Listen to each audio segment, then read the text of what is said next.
मुस्लिम league नून की रहनुमा मरियम औरंगजेब के नाकाबिले जमानत वारंट गिरफ्तारी जारी। लाहौर की इंसदादी दहशतगर्दी की अदालत में मरियम औरंगजेब समेत दीगर के खिलाफ इश्तियाल अंगेज गुफ्तगू करने के मुकदमे की समाअत की गई। इस मुकदमे में नून लीग की रहनुमा जावेद लतीफ भी नामजद, जिन्होंने आज अदालत में पेश होकर अपनी हाजिरी मुकम्मल करवाई।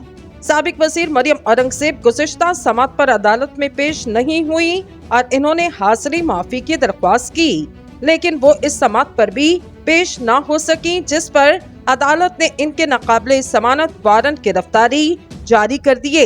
अदालत ने जावेद लतीफ के पेश होने पर इनके नाकाबिले जमानत वारंट गिरफ्तारी मंसूख कर दिए और समाअत को 9 दिसंबर तक मुलतवी कर दिया गया।